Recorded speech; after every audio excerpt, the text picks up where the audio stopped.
What I'm about to say to you is gonna sound shocking and even unreal, but I can only tell you from what I've been through and what I know.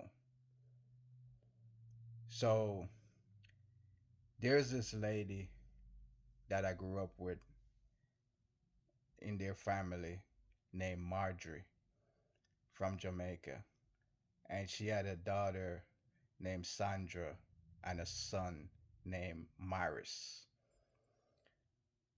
Marjorie slid down the stairs, she claimed, in 2004 while she was working in Alamo Heights.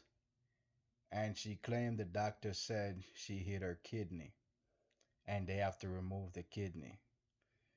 She didn't have to be on no long term wait list or anything. It's the fastest kidney transplant I ever heard of.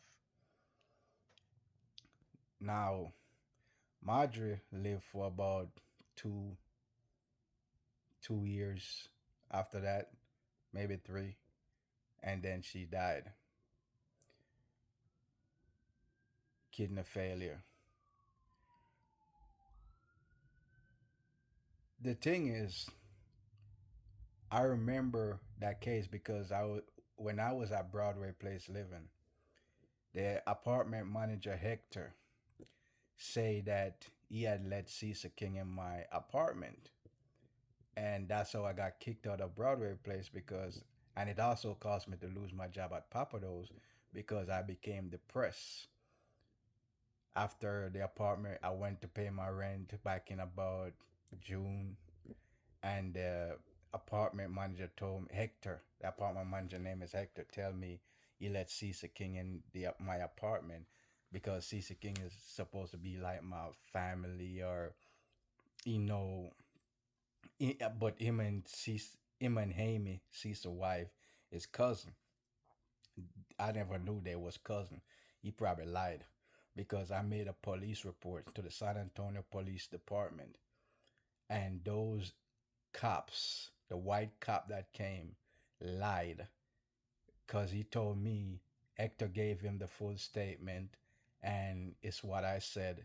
But when I went to pick up but he didn't give me a copy of the police report.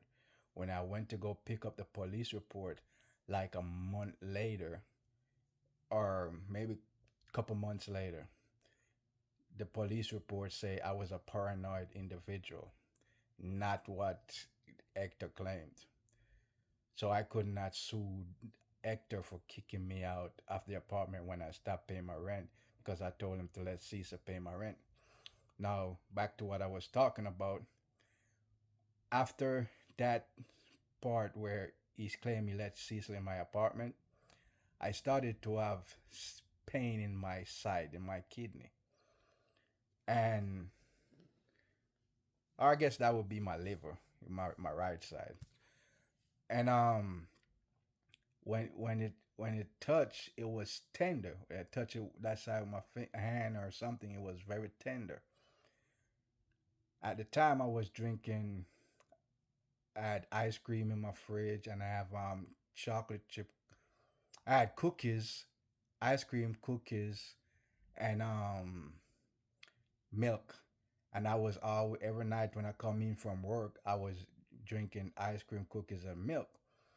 But the pain that was in my side, it also came with made my body when I sweat have a odor like a wet dog. Like when a dog is dirty and he's wet and he just smell moldy. That's the scent. It was like a moldy scent whenever I sweat. And I once I stopped drinking the ice cream. I kept drinking it, doing this for like 2 months.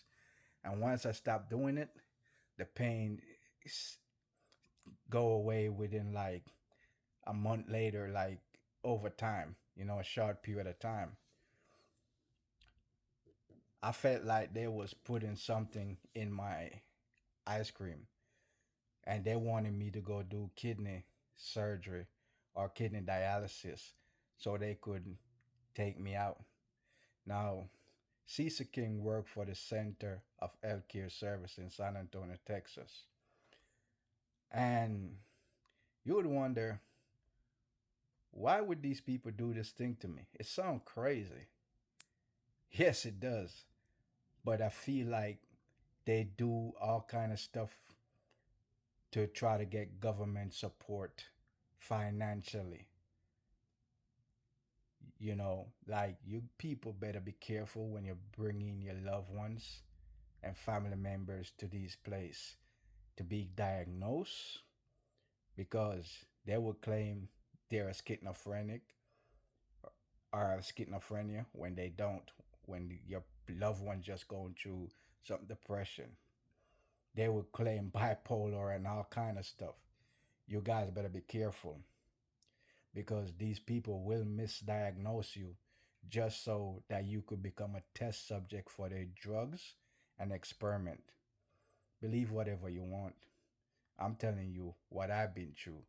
As a matter of fact, I was locked up in jail recently for trying to get payment from Cecil King, because I told him straight up, I'm gonna put the voicemails up, that I need $10 million for the pain and suffering I suffer.